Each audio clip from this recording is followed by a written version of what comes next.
നമുക്കാകെ അറിയേണ്ട ഒരു ചോദ്യത്തിന്റെ ഉത്തരം ആർ അനന്തകൃഷ്ണൻ തിരുവനന്തപുരത്ത് നൽകുകയാണ്. വളരെ പ്രധാനപ്പെട്ട ചോദ്യം ഇതായിരുന്നു: എങ്ങനെ ഈ ജയിലിൽ നിന്ന് അയാൾ പുറത്തേക്കിറങ്ങി? ഭീമാകാരങ്ങളായ, സാധാരണ നിലയിൽ മനുഷ്യനെ സംബന്ധിച്ച് ഭീമാകാരങ്ങളായ അഴികൾ എങ്ങനെ ഇയാൾ വളച്ച് പുറത്തിറങ്ങി എന്നൊക്കെയാണ് ആദ്യം വന്ന വാർത്തകൾ.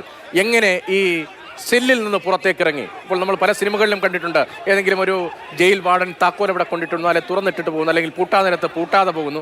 അങ്ങനെ അവിടെ നിന്ന് ഇറങ്ങുന്നതൊക്കെ നമ്മൾ പല സിനിമകളിലും കണ്ടിട്ടുണ്ട്. എങ്ങനെ ഇയാൾ അതീവ സുരക്ഷാ മേഖലയായ ആ സെല്ലിൽ നിന്ന് പുറത്തേക്ക് ഇറങ്ങി എന്ന ചോദ്യത്തിന്റെ ഉത്തരം ആർ അനന്തകൃഷ്ണൻ കേരളത്തോട് വിവരിക്കും.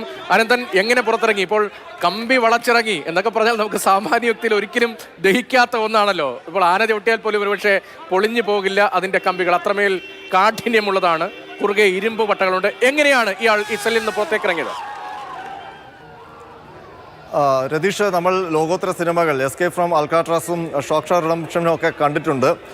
അതും ആ സിനിമകളിലൊക്കെ പറയുന്നത് പോലെ ത്രസിപ്പിക്കുന്ന ഒരു ജയിൽ ചാട്ടം തന്നെയാണ് ഗോവിന്ദചാമി നടത്തിയതെന്ന് വേണം ഇപ്പോൾ അനുമാനിക്കാൻ. ഇപ്പോൾ ജയിൽ ഉദ്യോഗസ്ഥർ ഈ ജയിൽ ചാട്ടം സംബന്ധിച്ച് പ്രാഥമികമായ ഒരു വിലയിരുത്തൽ നടത്തിയിട്ടുണ്ട്. അത് സംബന്ധിച്ച് അല്പസമയം മുമ്പ് ജയിൽ മേധാവിയും ഞാനും സംസാരിച്ചിരുന്നു. അപ്പോൾ ജയിൽ മേധാവി അവർക്ക് ലഭിച്ച പ്രാഥമിക വിലയിരുത്തൽ എങ്ങനെയാണ് ഈ ജയിൽ ചാടിയത് എന്നുള്ളത് നമ്മളുമായി, മാതൃഭൂമി ന്യൂസുമായി പങ്കുവെക്കുകയും ചെയ്തു. അദ്ദേഹം പറയുന്നത് ഏതാണ്ട് ഒരു മാസത്തെ ആസൂത്രണം ഗോവിന്ദചാമി ഈ ജയിൽ ചാട്ടത്തിന് വേണ്ടി നടത്തി എന്നുള്ളതാണ്.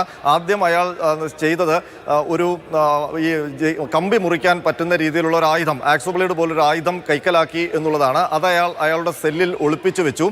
36 ഏക്കറുണ്ട് മൊത്തം കണ്ണൂർ സെൻട്രൽ പ്രിസൺ. മാത്രമല്ല അതൊരു ചെറു ഗ്രാമം പോലെയാണ്. അതിനുള്ളിൽ കാടുകളും മരങ്ങളും കെട്ടിടങ്ങളും ഒക്കെയുള്ള ഒരു ചെറു ഗ്രാമം തന്നെയാണ് സെൻട്രൽ പ്രിസൺ. അതിൻ്റെ പ്രധാന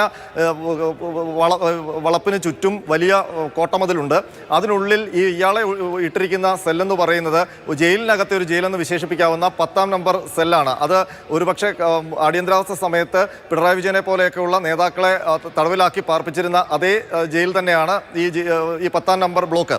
ആ ബ്ലോക്കിലെ അതീവ സുരക്ഷാ സെല്ലിലാണ് ഇയാളെ ഇട്ടിരുന്നത്. ഇയാളുടെ സെല്ലിൻ്റെ ഒരു രീതി എന്ന് പറയുന്നത് ഒരു വാതിലാണ്. ആ വാതിലിന് കുറുകെയുള്ള നീളത്തിലുള്ള വെർട്ടിക്കലായിട്ടുള്ള അഴികളും അതിന് കുറുകെ ഒരു ക്രോസ് ബാറുമാണ് ഉള്ളത്. അത് ഇച്ചിരി വീതി കൂടിയതുമാണ്.